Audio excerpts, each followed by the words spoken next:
അഴി പൊട്ടുന്നെങ്കിൽ ശബ്ദം കേട്ടു. പിന്നെ ഈ ഭയങ്കര ശബ്ദം കേട്ടപ്പോൾ ഞങ്ങൾ മറ്റത്ത് ഇറങ്ങി നോക്കി. അപ്പോൾ കടുവ ആടിനെ പിടിച്ച് മുറ്റത്തോട്ട് ചാടി. ആടിനെ പുറത്തോട്ടിട്ട് കടുവ കണ്ട് ഇറങ്ങിപ്പോയി. ഞങ്ങളോട് ചാടി ഓടി ചെല്ലുമ്പോൾ കടുവ ആടിനെ കൊണ്ടുപോയി. ഇത് ചാടിയത് അന്നേരം ഇത് പൊട്ടിയുള്ള ശബ്ദം കേട്ടത്. ഈ തടി പൊട്ടിയുള്ള ശബ്ദം കേട്ടത്. ഒരെണ്ണത്തിന്റെ ശല്യം കുറഞ്ഞല്ലോ എന്നുള്ളൊരു ആശ്വാസം മാത്രം. പെട്ടിക്കകത്ത് അങ്ങോട്ട് കൊണ്ടുപോയിട്ട് സാറേ, അവിടെ വെച്ചേക്കുന്ന കൂടിനകത്ത് കൊണ്ടുപോയിട്ട് ഓൾറെഡി വീണ്ടും അവിടെ തന്നെ വരുള്ളൂ. ഇപ്പൊ മൊത്തം 8-9 ദിവസമായില്ലേ? പിന്നെ 8-9 ദിവസമായി. എന്നാലും അത് 3-4 ദിവസമായിട്ട് ഭക്ഷണം കഴിച്ചിട്ടില്ല. ഇന്നും ആ മനുഷ്യനെ വരെ പിടിക്കാൻ സാധ്യതയുണ്ടെന്നാണ് അവർ പറയുന്നത്. എന്നാലും പിടിച്ച 3 ആടിനും പിടിച്ച് 3 ഭക്ഷിച്ചിട്ടില്ല ഈ 3 ദിവസമായിട്ട്. ഇത് നമ്മുടെ വയനാട് ഡാറ്റാബേസിലുള്ള ടൈഗർ അല്ല, നമ്മൾ ഓൾ ഇന്ത്യ ഡാറ്റാബേസിൽ നോക്കി. ഓൾ ഇന്ത്യ ഡാറ്റാബേസിലും ഈ പറയുന്ന ബന്ദിപ്പൂർ ഭാഗത്തുള്ള ഡാറ്റാബേസിലും ഇത് ഇല്ല എന്ന് മനസ്സിലാക്കാൻ കഴിയും. അതായത് ഒരുപക്ഷെ ഇത് ക്യാമറ ട്രാപ്പിൽ ഇടാതെ പോയതായിരിക്കാം. അപ്പോൾ അതുകൊണ്ടായിരിക്കും ഇതിന്റെ ID വ്യക്തമാവാത്തത്. നമസ്കാരം, ഞാനിപ്പോൾ ഉള്ളത് വയനാട് ജില്ലയിലെ പുൽപ്പള്ളി അമരക്കുനിക്ക് തൊട്ടടുത്തുള്ള ദേവർഗത എന്ന് പറയുന്ന സ്ഥലത്താണുള്ളത്. കഴിഞ്ഞ ദിവസം അമരക്കുനിയിലെ കാഴ്ചകളൊക്കെ നമ്മൾ കണ്ടതാണ്. ഇവിടെ കടുവാശല്യം രൂക്ഷമായിട്ട് നിൽക്കുന്ന ഒരു സാഹചര്യമാണ്. 2-3 ദിവസമായിട്ട് കടുവയെ പിടിക്കാനായിട്ടുള്ള ശ്രമങ്ങളാണ് ഇവിടെ നടന്നുകൊണ്ടിരിക്കുന്നത്. ഇന്നലത്തെ കഴിഞ്ഞ എപ്പിസോഡിൽ നിങ്ങൾ കണ്ടിരുന്നു, ഈ കടുവയെ പിടിക്കാനായിട്ടുള്ള ആ ഒരു ദൗത്യത്തിലേക്ക് 2 കുംകിയാനകളെ ഇറക്കിയിരുന്നു. കോന്നി സുരേന്ദ്രൻ അതുപോലെ തന്നെ വിക്രം എന്ന് പറയുന്ന 2 കുംകിയാനകളെയും ഈ ഒരു ദൗത്യത്തിലേക്ക് കൊണ്ടുവന്നിരുന്നു. അങ്ങനെ ഇന്നലത്തെ ദൗത്യം വൈകിട്ടത്തോടുകൂടി അവസാനിപ്പിച്ച് എല്ലാവരും പോയി. പക്ഷേ എങ്കിലും രാത്രി തെർമൽ ഡ്രോൺ ഉപയോഗിച്ചുള്ള തെരച്ചിലും കാര്യങ്ങളൊക്കെ നടക്കുന്നുണ്ടായിരുന്നു. ഇന്നലെ രാത്രിയോടുകൂടി ഇവിടെ ഇതിനോട് തൊട്ട് ചേർന്ന്, അതായത് അമരക്കൂനിയോട് തൊട്ട് ചേർന്നുള്ള ഒരു പ്രദേശത്തെ ഒരു വീട്ടിലെ ഒരു ആടിനെ കടുവ പിടിക്കുന്ന ഒരു സാഹചര്യം ഉണ്ടായി. ആ ഒരു പ്രദേശത്താണ് ഞാനിപ്പോൾ നിൽക്കുന്നത്. നമുക്ക് ഏതായാലും ആ ഒരു വീട്ടിൽ ചെന്നിട്ട് ആ വീട്ടിലുള്ള ആളുകളോട് നേരിട്ട് നമുക്കിതിനെക്കുറിച്ച് ഒന്ന് ചോദിച്ച് മനസ്സിലാക്കാം കേട്ടോ. ഇതാണ് ദേവർഗത എന്ന് പറയുന്ന ആ ഒരു പ്രദേശം. ഇവിടെ ഇപ്പോൾ കാത്ത പോലീസ്, ഫോറസ്റ്റ് ഉദ്യോഗസ്ഥരുടെ സന്നാഹമാണ് ഇവിടെ. ഈ ഒരു വീട്ടിൽ വെച്ചാണ് കടുവ ഇന്നലെ രാത്രി ആടിനെ പിടിച്ചു കൊണ്ടുപോയത്. ചേട്ടൻ്റെ പേരെങ്ങനെയാ? ചേച്ചിയോ? നിങ്ങളുടെ ആടിനെയല്ലേ ഇന്നലെ രാത്രി? എത്ര മണിയായപ്പോഴാണ് ചേച്ചി? 12:30 കഴിഞ്ഞു. 12:00 രാത്രി എങ്ങനെ അറിഞ്ഞായിരുന്നോ? അറിഞ്ഞായിരുന്നു. കൂട് പൊട്ടിക്കുന്ന അഴി പൊട്ടുന്നെങ്കിൽ ശബ്ദം കേട്ടു. പിന്നെ ഈ ഭയങ്കര ശബ്ദം കേട്ടപ്പോൾ ഞങ്ങൾ മറ്റത്ത് ഇറങ്ങി നോക്കി. അപ്പോൾ കടുവ ആടിനെ പിടിച്ച് മുറ്റത്തോട്ട് ചാടി. കൂട്ടുന്നു നേരിട്ട് കണ്ടു. എന്നിട്ട് കടുവ ആടിനെ പുറത്തോട്ടിട്ട് കടുവ കണ്ട് ഇറങ്ങിപ്പോയി. ആടിനെ പുറത്തോട്ട് കടുവ പുറത്തിട്ട് പുറത്തിട്ടിട്ട് കടുവ കണ്ട് ഇറങ്ങിപ്പോയി. എന്നിട്ട് കുറച്ചങ്ങ് കണ്ടു അവിടെ വീണു. കടിച്ചോണ്ടല്ല പോയെ? അല്ല, പുറത്തോട്ടാണ് കൊണ്ടുപോയത്. അതാദ്യമായിട്ട് കേൾക്കുന്നുള്ളൂ അങ്ങനെ സംഭവം. പുറത്തിട്ട് കൊണ്ടുവന്നു. അതെ, പുറത്തിട്ടാ കൊണ്ടുപോവാ. അല്ലേ? കടുവ അങ്ങനെ കൊണ്ടുപോവാ. ഞങ്ങൾക്ക് 2 സുഖമില്ലാതെ പനിയായിരുന്നു. 2 ദിവസം കൊണ്ട് ഭയങ്കര സർജറിയൊക്കെയായിരുന്നു. അപ്പൊ ഇന്നലെ രാത്രി 12 മണിയാകുമ്പോൾ പരവേശം എടുക്കാൻ തുടങ്ങി. അപ്പൊ എന്നോട് ചേട്ടൻ പറഞ്ഞു, നീ ഇന്ന 2 ചായ വെച്ച് റിസ്ക്കും തിന്നടിയെന്ന് പറഞ്ഞു.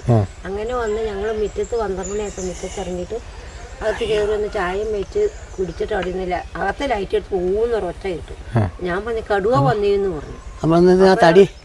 ചേച്ചിയാണ് ആദ്യം കാണുന്നത്. ഞങ്ങളോട് ചാടി ഓടി ചെല്ലുമ്പോൾ കടുവ ആടിനെ കൊണ്ടുപോയി. ചേച്ചി ആദ്യം കാണുന്നല്ലേ? ഞങ്ങൾ ഒന്നിച്ചിറങ്ങണേ. പേരയുടെ സൈഡിൽ കൂടെ വന്നു, അതുകൊണ്ട് പട്ടിയും കണ്ടില്ല. ഏത് വഴിക്കാ? ഇതിലെങ്ങനെ വന്നേ? അപ്പൊ നിങ്ങൾ ഇവിടുന്ന് വരുന്നപ്പോഴേ കണ്ടോ? ഇല്ല, അവിടുന്ന് കണ്ടില്ല. ഇതിലേ വന്നേന്ന് എങ്ങനെയാ മനസ്സിലായി? അത് ഇവിടുന്ന് വന്നുള്ള കാൽപാദം ഉണ്ടായിരുന്നു. ഈ കിണറിന്റെ ഇവിടുന്ന് ചാടി ഇങ്ങോട്ട് പിടിച്ചു. ഈ വീടിന്റെ പുറകുവശത്തുള്ള ആട്ടിൻകൂട്ടിന്നാട്ടോ കടുവ ആടിനെ പിടിച്ചിരിക്കുന്നു. ഇതിലേ വന്നല്ലേ? ഇതിൽ ഈ റോഡങ്ങനെ ഇറങ്ങിയിട്ട് ഇവിടെ നല്ല കാൽപാദം ഉണ്ടായിരുന്നു രാത്രി. ഇവിടെയൊക്കെ ഉണ്ടായിരുന്നു രാത്രി മൊത്തം. ഇതൊന്നും അതിന്റെ അല്ലല്ലോ. പിന്നെ ഇത് വേണ്ടത് പൊട്ടിച്ചു. ഈ കൂടുണ്ടല്ലോ, ഇതിന്ന് പിടിച്ചിട്ട് ഇത് ചാടിയത്. അന്നേരം ഇത് പൊട്ടിയുടെ ശബ്ദം കേട്ടത്. ഈ തടി കുട്ടികളുടെ ശബ്ദം കേട്ടത്. ഇത് പൊട്ടിക്കുന്നല്ലേ? അതിന്റെ ശബ്ദം കേട്ടിട്ട് ഞങ്ങൾ ഇറങ്ങി വരുന്നത്. ഇവിടുന്ന് പിടിച്ചോണ്ട് പോയില്ലേ? ഇതിലെ പോയി ആ പറമ്പിൽ രോമൊക്കെ ഉണ്ട്. ആണല്ലേ? ഇതിലെ പിടിച്ചിട്ട് ഇതിലങ്ങോട്ട് പോയി. മക്കളുടെ ആടുകളായിരിക്കും അത്. മക്കളൊക്കെ രാത്രി പോയി. പിടിച്ചിട്ട് ഇതിലേ ഉണ്ടേ. നിങ്ങളപ്പോ ഇവിടെ വാല് തുറന്നു നോക്കിയപ്പോ എങ്ങനെയാ? ഇവിടുന്ന് കണ്ടേ? ഇവിടുന്ന് ചാടിയ? ഇങ്ങോട്ടും കണ്ടത്. ഇവിടുന്ന് കൊണ്ടുവന്നല്ലേ? ഇവിടുന്ന് കണ്ടത്. ഇവര് വാല് ഇവിടുന്ന് തുറന്നപ്പോ ഇവിടുന്ന് ഈ കുട്ടീന്ന് കടുവനെ പിടിച്ചുകൊണ്ട് ഇങ്ങോട്ട് കൊണ്ടുപോകുന്ന ആ രംഗമാണ്. കടുവ പുറത്തിട്ട് കൊണ്ടുപോയെന്നാണ്. പട്ടി അറിഞ്ഞില്ലല്ലേ? ഇല്ല. പട്ടി കണ്ടില്ല. ഓഹോ. അതെ ഇതിലെ വന്നിട്ട് പട്ടി എല്ലാവരും പേടിച്ചിട്ട് പട്ടിക്ക് പേടിയാണ് കേട്ടോ. പട്ടി ഭയങ്കര ഇവിടെ ഇട്ടു അവൻ. ഒരു മിനിറ്റ്. പട്ടി പേടിച്ച് ഉണ്ടോ? പട്ടിയുടെ പേടിയൊക്കെ കണ്ടാൽ പട്ടി മിണ്ടാത്ത കിടന്നായിരിക്കും മിക്കാറും പേടിച്ചിട്ടേ. എന്നിട്ട് ഇതിലെ ആട്ടം ഉണ്ടേ. ഇതിലെ ഇങ്ങനെ ഇറങ്ങി ഇതിലെ വന്നിട്ട് ഇവിടെ ഇട്ടു. രോമത കിടക്കുന്നുണ്ടോ? ആടിന്റെ രോമ. ആടിന്റെ രോമ ഇവിടെ നിന്ന് മുള്ളി. ആട് മുള്ളിയാണോ മുള്ളിയെന്ന് അറിയാം. വെള്ളം വേണ്ടോ? ഇതൊരു വെള്ളം കിടന്നിരുന്നു ഇവിടെ. അപ്പം ഉണങ്ങിപ്പോയി. ഇന്നൊക്കെ ഉണങ്ങിപ്പോയി. എന്നിട്ട് പിന്നെ ഇവിടുന്ന് നേരെ താഴോട്ടാ പോയത്. ഈ സൈഡിൽ കൂടെ തന്നെ? ഈ സൈഡിൽ കൂടെ തന്നെ അങ്ങ് പോയിട്ട്. ഇവിടെ അപ്പൊ ചേട്ടനെ പിന്നെ രാത്രി ഇറങ്ങി വന്നോ? ഇല്ല, രാത്രി ഞാൻ പിന്നെ വന്നില്ല. പിന്നെ ഫോറസ്റ്റുകാർ വന്ന് പറഞ്ഞു അങ്ങോട്ട് ഇറങ്ങാരുതെന്ന് പറഞ്ഞു. പുറത്തിറങ്ങാരുത്, അത് വളർത്തിയിട്ട് ഇരുന്നോളം പറഞ്ഞു. ഞാൻ അങ്ങോട്ട് ഇറങ്ങി പോന്നു ആടിന്റെ പുറകെ. എന്നിട്ട് ഇപ്പത്തെ ഒരു സ്ഥിതി എന്താ? കൂട് വെച്ചിട്ടുണ്ടല്ലോ? കൂട് വെച്ചിട്ടുണ്ട് ആട്.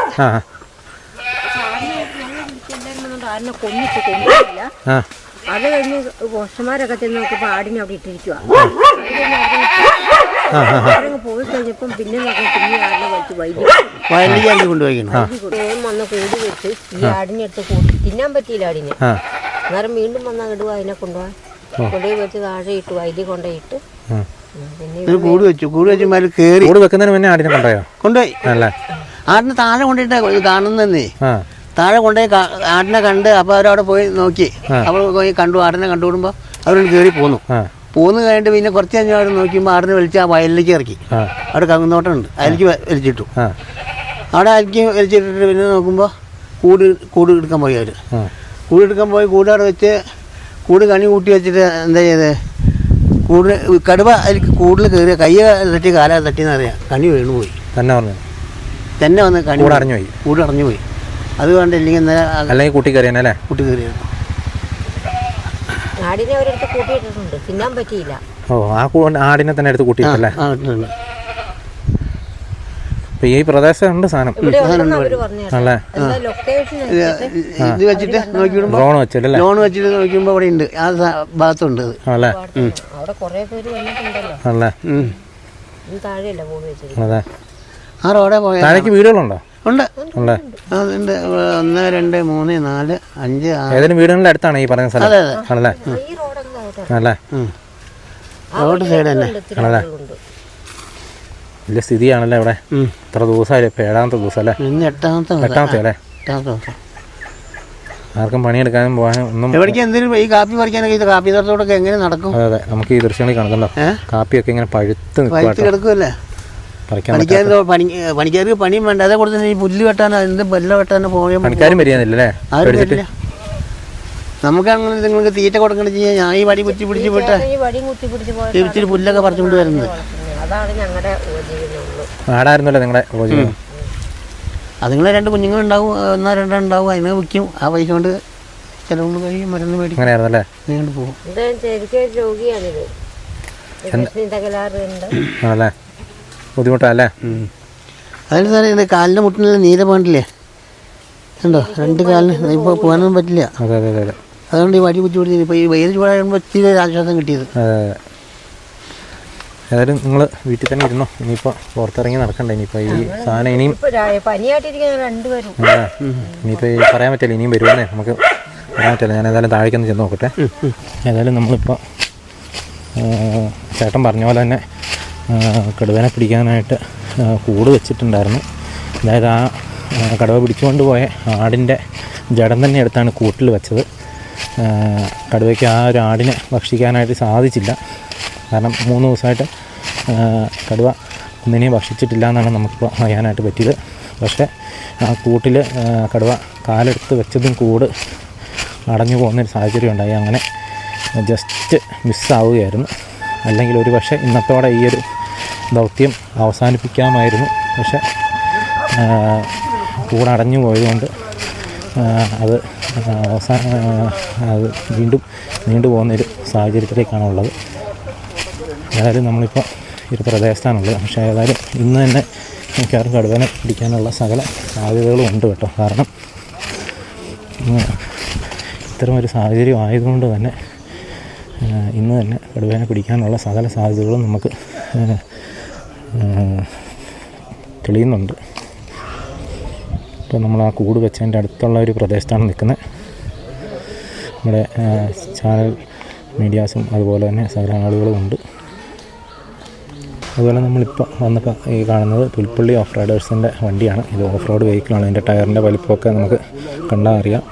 വലിയ ടയറുകളാണ്, JCBയുടെ വലിപ്പമുള്ള ടയറൊക്കെയാണ്. ഇപ്പോൾ ഇത്തരം വണ്ടികളൊക്കെ ഇവർക്ക് സഹായത്തിനായിട്ട് ഇവിടെ എത്തിയിട്ടുണ്ട്. നമുക്ക് ഉപയോഗിക്കോ ഇല്ലയോ എന്നുള്ളതൊന്നും നമുക്കറിയത്തില്ല.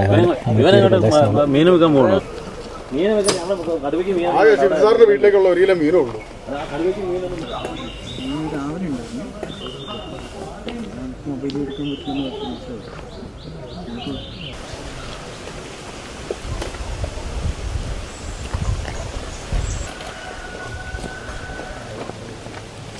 മയക്കുകൂടി വെക്കാനായിട്ടുള്ള സംഘം തോക്കുമായിട്ട് പോകുന്ന രംഗങ്ങളാണ് നമ്മളിപ്പോൾ കണ്ടുകൊണ്ടിരിക്കുന്നത്.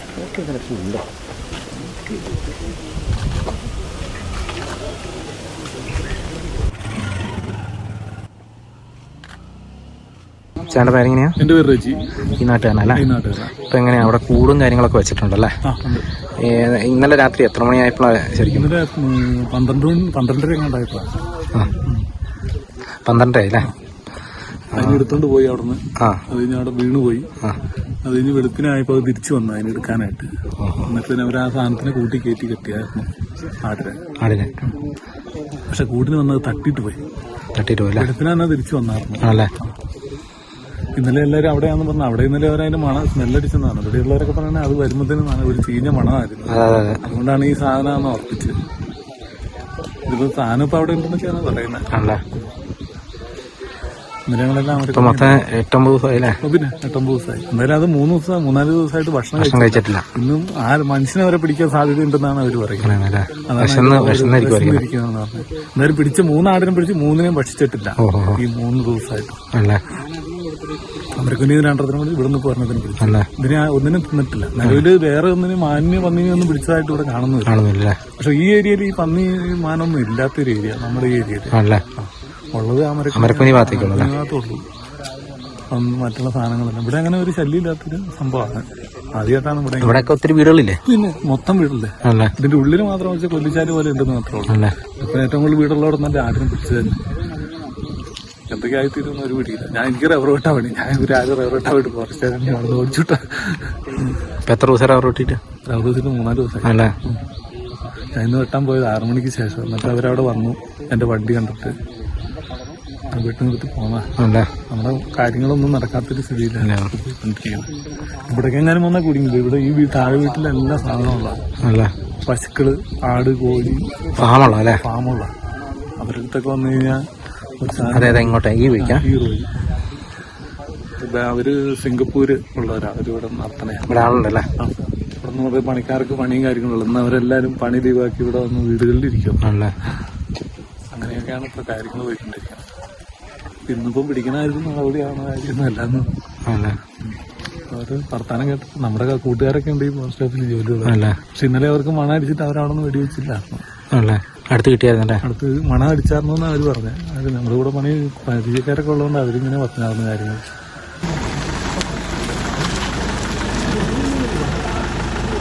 നമ്മളിപ്പോൾ ദൃശ്യങ്ങളിൽ കാണുന്നത് നമ്മളിപ്പോൾ കണ്ട ആ റോഡിന് താഴെയായിട്ടുള്ള ഒരു വീടാണ്. ഈ വീടിൻ്റെ തൊട്ട് താഴെയുള്ള ഈ വയൽ പ്രദേശത്താണ് ഇപ്പോൾ കൂട് സെറ്റാക്കിക്കൊണ്ടിരിക്കുന്നത്.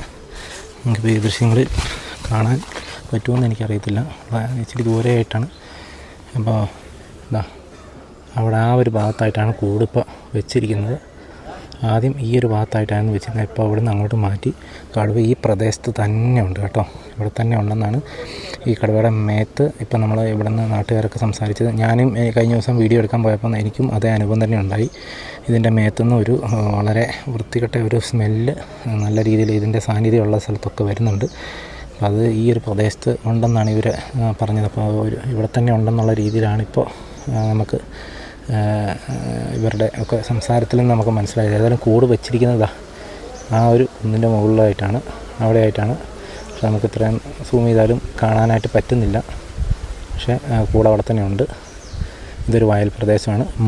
ഏറ്റവും മുകളിലത്തെ ഭാഗത്ത് നമ്മളിന്ന് ആദ്യം കണ്ട ആ ഒരു വീട്ടിലെ ആടിനെ പഠിച്ചുകൊണ്ട് വന്നിട്ട് ഈ ഒരു വയൽ ഭാഗത്തായിരുന്നു ആടിൻ്റെ ജഡം കിട്ടിയിരുന്നത്. അതുകൊണ്ട് തന്നെ ഈ കൂട് ഈ ഒരു ഭാഗത്തായിരുന്നു വെച്ചിരുന്നത്. അതിനുശേഷം പിന്നീട് കൂട് ഇവിടുന്ന് മാറ്റി ഇപ്പം മുകളിൽ ഒരു ചെറിയൊരു കുന്ന് പോലെയുണ്ട്, ആ ഒരു സ്ഥലത്തേക്ക് മാറ്റി വെച്ചിരിക്കുകയാണ്. തികഞ്ഞ ജനവാസ മേഖലകളാണ്. നമുക്കറിയാം ഇവിടെയൊക്കെ ചുറ്റും എല്ലായിടത്തും വീടുകളുള്ള സ്ഥലങ്ങളാണ്. ഇവിടുന്ന് അങ്ങോട്ടും ആ കുന്നിന് മുകളിലൊക്കെ വീടുകളുള്ള സ്ഥലങ്ങളാണ് കേട്ടോ. ഒത്തിരി തോട്ടങ്ങളും ഒത്തിരി സ്ഥലങ്ങളൊക്കെ ഉള്ള ആളുകളായതുകൊണ്ട് തന്നെയാണ് ഇത്രയും സ്ഥലങ്ങൾ ഇങ്ങനെ കിടക്കുന്നത്. പക്ഷേ ഇതെല്ലാം വീടുകളുള്ള ജനവാസ മേഖലകൾ തന്നെയാണ്. ഫോറസ്റ്റൊക്കെ ഇവിടുന്ന് ഒരു 2-3 കിലോമീറ്റർ അപ്പുറം മാത്രമേ ഉള്ളൂ. ദൃശ്യങ്ങളിൽ കാണാം ഇവിടെ ഈ ഒരു ഭാഗത്ത് ഉദ്യോഗസ്ഥരൊക്കെ നിൽക്കുന്ന കാണാം. ഇവിടെ ഈ കുന്നിന് മുകളിലായിട്ടാണ് കൂട് സ്ഥാപിച്ചിരിക്കുന്നത്. ആദ്യം ഈ ഒരു സ്ഥലത്തായിരുന്നു കൂട് വെച്ചിരുന്നത്, പക്ഷേ ഇപ്പോൾ കൂട് ചേഞ്ച് ചെയ്തിരിക്കുകയാണ്.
നമ്മൾ കഴിഞ്ഞ രാത്രി ഈ ആടിനെ പിടിച്ച സ്ഥലം നമ്മൾ സന്ദർശിക്കുകയുണ്ടായി.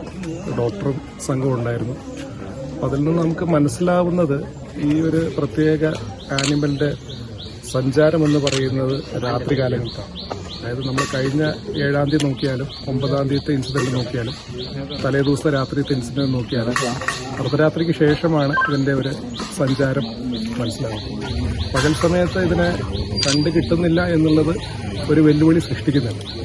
എന്നിരുന്നാലും ഡോക്ടർ അരുൺ സക്കറിയുടെയും സംഘത്തിന്റെയും വിദഗ്ധ ഉപദേശപ്രകാരം നമ്മൾ കഴിഞ്ഞ രാത്രി പിടിച്ച ഭാഗത്ത് കൂട് മാറ്റി സ്ഥാപിക്കുകയും അത് കൊന്നിട്ട ഇരയെ തന്നെ അതിന്റെ ആ ഒരു രക്തക്കറകൾ പല ഭാഗത്തായിട്ട് ആകർഷിക്കും വിധം നമ്മൾ നിക്ഷേപിക്കുകയും ഈ കൂട്ടിലേക്ക് ഈ കടുവയെ ആകർഷിക്കാനുള്ള ഒരു ശ്രമമാണ് നമ്മളിപ്പോൾ നടക്കുന്നത്. ഈ ഭൂപ്രഭാഗത്തുള്ള കൂട്ടിലേക്ക് ആകർഷിക്കാനുള്ള ഒരു ശ്രമമാണ് ഇപ്പോൾ നടക്കുന്നത്. അല്ലാതെയുള്ള മാർഗങ്ങളെല്ലാം തന്നെ ഈ അടഞ്ഞു കിടക്കുന്ന കാടുകളായതിനാൽ ദുഷ്കരമാണ്. നിലവിൽ ഈ പറയുന്ന കുങ്കിയാരി ഉപയോഗിച്ചിട്ടുള്ള പെട്രോളിങ്ങും കാര്യങ്ങളെല്ലാം തന്നെ ഇപ്പോഴത്തെ അവസ്ഥയിൽ ദുഷ്കരമാണ്. പരമാവധി ഡിസ്റ്റർബൻസ് ഒഴിവാക്കുക എന്നുള്ളത് തന്നെയാണ് നമ്മൾ വിഭാവനം ചെയ്യുന്നത്. അതിനെ നേരത്തെ സൂചിപ്പിച്ചിരുന്നു. ഇത് നമ്മുടെ വയനാട് ഡാറ്റാബേസിലുള്ള ടൈഗർ അല്ല. നമ്മൾ ഓൾ ഇന്ത്യ ഡാറ്റാബേസിൽ നോക്കി. ഓൾ ഇന്ത്യ ഡാറ്റാബേസിലും ഈ പറയുന്ന ബന്ദിപ്പൂർ ഭാഗത്തുള്ള ഡാറ്റാബേസിലും ഇത് ഇല്ല എന്ന് മനസ്സിലാക്കാൻ കഴിയും. അതായത് ഒരുപക്ഷെ ഇത് ക്യാമറ ട്രാപ്പിൽ ഇടാതെ പോയതായിരിക്കാം. അപ്പോൾ അതുകൊണ്ടായിരിക്കും ഇതിന്റെ ID വ്യക്തമാവാത്തത്. എന്നിരുന്നാലും ഇതിനെ പിടികൂടണമെന്ന കാര്യത്തിൽ യാതൊരു തർക്കവുമില്ല. ഇത് തീർച്ചയായിട്ടും അതിനുള്ള ശ്രമങ്ങൾ നമ്മൾ തുടരുക തന്നെ ചെയ്യും. പിടിച്ച മൃഗത്തിന്റെ കോമ്പൻസേഷൻ ഇന്ന് തന്നെ കൊടുക്കും. കോമ്പൻസേഷൻ അപേക്ഷ ഡിസ്ട്രിക്ട് വഴിയാണ് നൽകേണ്ടത്. നമ്മൾ അക്ഷയ പോർട്ടൽ വഴി നൽകിക്കഴിഞ്ഞാൽ എത്രയും പെട്ടെന്ന് തന്നെ കൊടുക്കാനുള്ള ഒരു സംവിധാനം നമ്മൾ ഉണ്ടാക്കുന്നതാണ്. അതുപോലെ നമ്മളിപ്പോൾ ഈ പറയുന്ന ദേവർഗദ്ദയിൽ നിന്ന് അമരക്കുനിയും കഴിഞ്ഞ് 1 കിലോമീറ്ററും കൂടെ മാറിയിട്ടുള്ള ഒരു സ്ഥലത്താണുള്ളത്. ഇവിടെ 56 എന്ന് പറയുന്ന സ്ഥലത്ത് ഇവിടെ ഒരു പറമ്പിൽ മാനിനെ പിടിച്ച നിലയിൽ കണ്ടെത്തിയിട്ടുണ്ട്. ഇതെല്ലാം അടുത്തടുത്തുള്ള പ്രദേശങ്ങളാണ്. അതുകൊണ്ട് ഇപ്പോൾ അധികം താമസിക്കാതെ തന്നെ നമ്മളിപ്പോൾ DFO സംസാരിക്കുന്ന കാര്യങ്ങളൊക്കെ കേട്ടു. അതിനുശേഷം നേരെ ഇങ്ങോട്ട് വന്ന് ഇത് ചെക്ക് ചെയ്യാനായിട്ട് വരുമെന്നാണ് പറഞ്ഞിരുന്നത്. ഏതായാലും നമുക്ക് നോക്കാം. ഈ പറമ്പിലാണ് കേട്ടോ സംഭവം നടക്കുന്നത്. ഇവിടെയൊക്കെ വീടുകളുള്ള സ്ഥലമാണ്. ഈ ഒരു പ്രദേശത്താണ് നമുക്കിത് കാണാനായിട്ട് സാധിക്കും. ഇന്ന് ഉച്ചയോടുകൂടിയാണ് ഈ സംഭവം കണ്ടത്. കണ്ടപാടെ ഈ വീട്ടുടമസ്ഥൻ അറിയിക്കുമായിരുന്നു. ഏതായാലും ഇപ്പം നമ്മളിപ്പോൾ ആ ഒരു പ്രദേശത്താണുള്ളത്.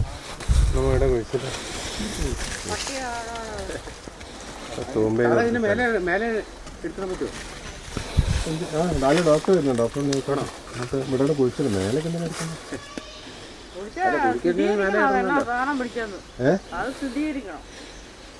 ഇവിടെ 1 കിലോമീറ്റർ മാറിയിട്ട് ഒരു പറമ്പിൽ 56 എന്ന് പറയുന്ന സ്ഥലത്ത് ഒരു മാനിനെ ചത്ത നിലയിൽ കണ്ടെത്തി. അതിൻ്റെ പിൻഭാഗമൊക്കെ ഭക്ഷിച്ച രീതിയിലായിരുന്നു. അപ്പോൾ അത് കടുവയാണെന്നുള്ള ഒരു സംശയം ഇവിടെയുള്ള ആളുകൾ പ്രകടിപ്പിച്ചു.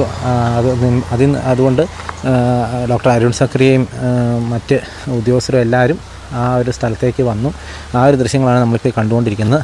മാനിനെ നമ്മളിപ്പോൾ പറഞ്ഞ പോലെ തന്നെ ആ ഒരു രീതിയിലാണ് നമ്മളിവിടെ കണ്ടത്. പക്ഷേ അവർ ഇവിടെ വന്ന് അതിനെ പരിശോധിച്ചതിന് ശേഷം അവർ സ്ഥിരീകരിച്ചത് അത് നായ ആകാനുള്ള നായ സാധ്യതയുള്ളൂ എന്നാണ്. കടുവ പിടിച്ചതല്ല എന്നവർ ഉറപ്പിച്ച് പറയുന്നുണ്ട്. ഏതായാലും അതിനൊരു സ്ഥിരീകരണമായി.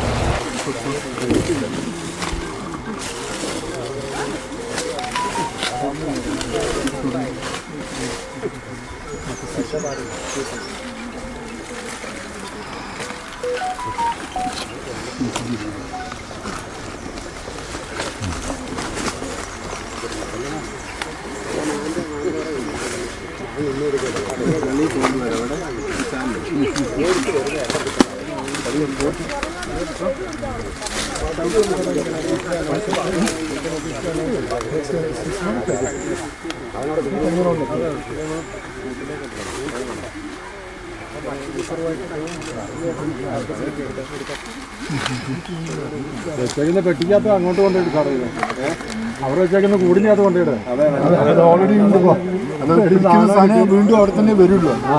പട്ടിയ ഓടിച്ചോണ്ട്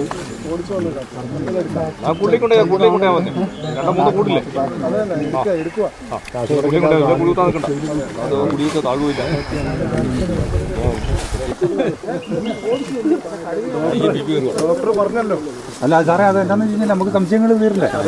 എന്താ പറയുക, ഇവിടെ പിള്ളേർ കാര്യങ്ങൾ കൊണ്ട് പുള്ളി പറയുന്നുണ്ട്, നമുക്കും അറിയാം.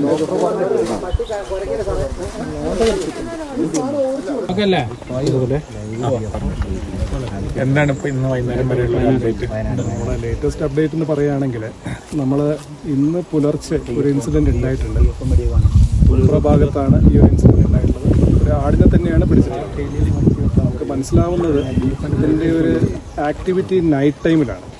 ഒരു 12 മണി അർദ്ധരാത്രിക്ക് ശേഷമാണ് കഴിഞ്ഞ 7-ാം തീയതി 9-ാം തീയതി പിന്നെ തലേ ദിവസം രാത്രിയും ഇതിൻ്റെ ആക്ടിവിറ്റി ഉണ്ടായിട്ടുള്ളത്. പകൽ സമയത്ത് ഇത് ടോട്ടലി ഇനാക്റ്റീവ് ആണെന്ന് തന്നെ പറയാം.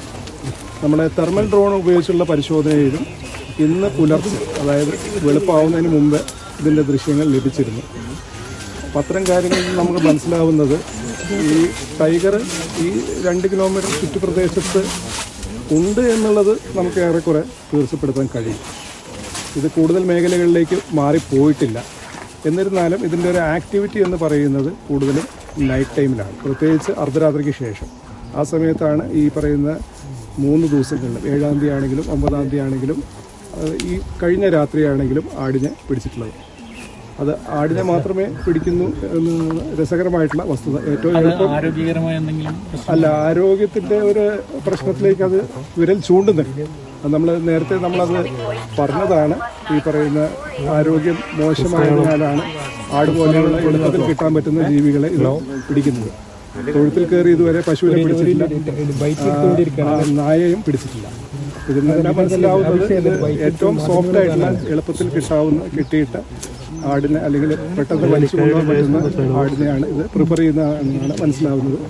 ഏതായാലും ഇന്ന് തൂപ്ര ഭാഗത്ത് ഡോക്ടർ അരുൺ സെക്രട്ടറിയുടെ നേതൃത്വത്തിൽ വിശദമായ പരിശോധന ഇതിൻ്റെ സഞ്ചാരപഥം മനസ്സിലാക്കുന്നതിന് വേണ്ടിയിട്ട്, നേരിട്ടും അല്ലാതെയുള്ള സഞ്ചാരപഥം മനസ്സിലാക്കുന്നതിന് വേണ്ടിയിട്ട് ഇതിൻ്റെ ഡയറക്റ്റ് എവിഡൻസ് നേരിട്ട് ഇതിനെ കാണാൻ പറ്റുന്നുണ്ടോ എന്നുള്ളൊരു തെരച്ചിൽ നടത്തുകയുണ്ടായി. അതുകൂടാതെ ഇൻഡയറക്റ്റ് ആയിട്ടുള്ള എവിഡൻസസ്, ഇതിൻ്റെ പഗ് മാർക്ക്, അതേപോലെ തന്നെ മരത്തിൽ എന്തെങ്കിലും മാന്തിയ പാടുകൾ, കാഷ്ടം എന്നിവ പരിശോധിക്കുകയുണ്ടായി. അതിലൊന്നും തന്നെ നമുക്ക് കൺക്ലൂസീവായിട്ടുള്ള ഒരു എവിഡൻസ് ലഭ്യമായിട്ടില്ല. അതിൽ നിന്ന് മനസ്സിലാവുന്നത് ഇത് ഹ്യൂമൻ പ്രസൻസ് അവോയ്ഡ് ചെയ്യുന്നുണ്ട്. മാത്രമല്ല രാത്രി സഞ്ചാരമാണ്, പ്രത്യേകിച്ച് അർദ്ധരാത്രി കഴിഞ്ഞിട്ടുള്ള ഒരു സഞ്ചാരമാണ് കൂടുതലും പ്രിഫർ ചെയ്യുന്നത്. ഏതായാലും ഡ്രോൺ ഉപയോഗിച്ചിട്ടുള്ള പരിശോധന രാത്രികാലങ്ങളിൽ തുടരാൻ തീരുമാനിച്ചിട്ടുണ്ട്. ഡോക്ടറും സംഘവും വെളിപ്പുറത്ത് അപ്പുറത്ത് തന്നെയുണ്ട്. നമ്മുടെ തൽക്കാലം ക്യാമ്പ് തൂപ്ര ഭാഗത്തേക്ക് നമ്മൾ മാറ്റിയിട്ടുണ്ട്. ജാഗ്രത തുടരുന്നതാണ്. വനംവകുപ്പിൻ്റെ സംഘം പ്രത്യേകിച്ച് ഈ ഭാഗത്ത് തൂപ്ര ഭാഗത്ത് ഇന്നും നാളെയും പ്രത്യേകിച്ച് ആട് ഉള്ള ക്ഷീരകർഷകർ ദയവായിട്ട് അത് ഒന്ന് ബന്ദോബസ്തിലാക്കി വെക്കണം എന്നുള്ളൊരു അപേക്ഷ കൂടെ നമ്മൾ അനൗൺസ് ചെയ്തിട്ടുണ്ട്. ഇതിങ്ങനെ ദൂരെ സ്ഥലത്തേക്ക് പോവുകയാണെന്ന് ഇപ്പോൾ നേരത്തെ പറഞ്ഞു, അത് കാട്ടിലേക്ക് സ്വയം കയറാനുള്ള സാധ്യത ഉണ്ടോ? കാട്ടിലേക്ക് കയറാനുള്ള സാധ്യത നമുക്ക് തള്ളിക്കളയാൻ പറ്റില്ല. എന്നാൽ അത് ഈ പറയുന്ന രീതിയിൽ നമുക്ക് പൂർണ്ണമായിട്ട് പറയാനും കഴിയില്ല. കാരണം ഇവിടുന്ന് കേവലം 1/2 കിലോമീറ്റർ മാത്രമാണ് കന്നാരപ്പുഴ കഴിഞ്ഞു കഴിഞ്ഞാൽ കുറിച്യാട് വന്യജീവി സങ്കേതത്തിൻ്റെ ഭാഗങ്ങൾ. മാവിലാന്തോട് കഴിഞ്ഞു കഴിഞ്ഞാൽ ബന്ദിപ്പൂരിൻ്റെ മേഖലയായി. തീർച്ചയായിട്ടും ഈ ഒരു ഡിസ്റ്റർബൻസ് ഒക്കെ ഉള്ളത് കൊണ്ട് ചിലപ്പോൾ കാട്ടിലേക്ക് പോകാം. നമ്മളെ ശ്രമം എന്ന് പറയുന്നത് ഈ കടുവയെ പിടികൂടുക എന്നുള്ളത് തന്നെയാണ്. അത് തന്നെയാണ് ചീഫ് വൈൽഡ് ലൈഫ് വാർഡൻ്റെ ഉത്തരവിലും കൃത്യമായിട്ട് പറയുന്നത്. അതിൻ്റെ സാധ്യമായിട്ടുള്ള എല്ലാ മാർഗ്ഗങ്ങളും നമ്മൾ ഇപ്പോൾ ചെയ്തു വരുന്നുണ്ട് എന്ന് അറിയിച്ചു കൊടുക്കും. ഇന്നത്തെ ഇവിടുത്തെ ഈ ഒരു കാഴ്ചകളൊക്കെ നമ്മൾ കണ്ടു. ഇന്നിപ്പോൾ ഈ ഒരു ഓപ്പറേഷൻ്റെ 3ാമത്തെ ദിവസമാണ്. ഒരുപക്ഷെ നിങ്ങളിത് കാണുമ്പോഴത്തേക്കും ഒരു 3 ദിവസമൊക്കെ കഴിഞ്ഞിട്ടുള്ള ഒരു ഡേറ്റിലാണ് നമ്മൾ എപ്പിസോഡ് അപ്ലോഡ് ചെയ്യുന്നത്. നമുക്കൊരു 3 ദിവസം വ്യത്യാസത്തിലാണ് നമ്മൾ എപ്പിസോഡൊക്കെ വരുന്നത്. അപ്പോൾ അതുകൊണ്ട് നിങ്ങൾ ക്ഷമിക്കുക. പക്ഷേ എന്നിരുന്നാലും നമ്മൾ ലൈവ് വിടുന്ന ഒരു ചാനലല്ലാത്തതുകൊണ്ട് നമുക്കതൊരു വിഷയമല്ല. നമ്മൾ കാണിക്കുമ്പോൾ അത് നല്ല രീതിയിൽ കാണിക്കുക എന്നുള്ളത് മാത്രമാണ് നമ്മുടെ ലക്ഷ്യം. ഇന്നത്തെ കാണിച്ച കാര്യങ്ങളൊക്കെ കണ്ടു. രാവിലെ തന്നെ നമ്മൾ കണ്ടു ഒരു ആടിനെ, ആ ഒരു പ്രായമായ കാരണന്മാരുള്ള ആ വീട്ടിൽ നിന്നാണ് ആടിനെ കൊണ്ടുപോയത്. അവർ നേരിട്ട് കാണുകയും ചെയ്തു. അപ്പോൾ അവിടുന്ന് ആടിനെ കൊണ്ടുപോയി ഉടനെ അവർ ഫോറസ്റ്റുകാരെയൊക്കെ അറിയിക്കുകയും പിന്നീട് ഫോറസ്റ്റുകാർ വരികയും അവർ തുടർന്ന് തെരച്ചിലൊക്കെ നടത്തി കഴിഞ്ഞപ്പോൾ ആടിൻ്റെ ബോഡി തൊട്ട് താഴെയുള്ള സ്ഥലത്തുനിന്ന് കിട്ടി. അവിടെ അവർ രാത്രി തന്നെ കൂട് വെച്ചു. രാത്രി കടുവ ഈ കൂടിൻ്റെ സമീപത്തെയും കൂടിൻ്റെ അകത്തോട്ട് ഈ കൂടിനട്ട്, അതായത് ഒരു കൂടാണെന്നുള്ള ഒരു ചിന്തയിൽ, പട്ടിക്കൂട് പോലത്തെ എന്തോ ഒരു കൂടാണെന്നുള്ള ചിന്തയിൽ ഈ കൂടിനിട്ട് അടിക്കുകയും ചെയ്തപ്പോൾ ഈ കൂട് ഓട്ടോമാറ്റിക്കായിട്ട് അടഞ്ഞു പോവുകയായിരുന്നു. അല്ലെങ്കിൽ ഒരു പക്ഷേ കൂട്ടിനകത്ത് കിട്ടുന്ന ഒരു സാഹചര്യം പോലും ഉണ്ടായിരുന്നു. അപ്പോൾ ഒരു ജസ്റ്റ് മിസ് എന്ന് വേണമെങ്കിൽ പറയാം. അതുകൊണ്ട് തന്നെ ഈ ഒരു ദൗത്യം ഇന്ന് 3ാമത്തെ ദിവസത്തേക്ക് തുടർന്നിരിക്കുകയാണ്. ഇന്ന് കുമിക്കാനകളെ ഇറക്കിയിട്ടുള്ള ദൗത്യങ്ങളൊന്നും ഇല്ലായിരുന്നു. പക്ഷേ എന്നിരുന്നാലും നമ്മളിവിടെ നടന്ന കാര്യങ്ങളൊക്കെ കണ്ട് ഒരു കൂട് വീണ്ടും മാറ്റി സ്ഥാപിച്ചിട്ടുണ്ട്. മാത്രമല്ല മൊത്തം ഒരു 3 കൂട് ഇവിടെ പല സ്ഥലങ്ങളിലായിട്ട് സ്ഥാപിച്ചിട്ടുണ്ട്. ഏതായാലും ഇന്ന് രാത്രി നമുക്ക് ഏതായാലും ഇതിനെക്കുറിച്ച് ബാക്കി ഡീറ്റെയിൽസ് അറിയാനായിട്ട് പറ്റും. ഇന്നറിയുന്ന കാര്യവും അതുപോലെ തന്നെ നാളത്തെ ഇതെല്ലാം കൂടെ കൂട്ടിയിട്ട് അടുത്ത ഒരു എപ്പിസോഡിലായിരിക്കും നമ്മൾ കാണിക്കാനായിട്ട് പോകുന്നത്. ഏതായാലും ഇന്ന് നമ്മളിവിടെ കണ്ട കാഴ്ചകളൊക്കെ ഞാൻ നിങ്ങളെ കാണിച്ചിട്ടുണ്ട്. അപ്പോൾ ഇത്രയൊക്കെയാണ് എനിക്ക് ഇന്നത്തെ ഈ വീഡിയോയിൽ നിങ്ങളെ കാണിക്കാനുള്ളത്. അപ്പോൾ വീണ്ടും മറ്റൊരു ദിവസം മറ്റൊരു എപ്പിസോഡുമായി വീണ്ടും കാണാം. Thank you.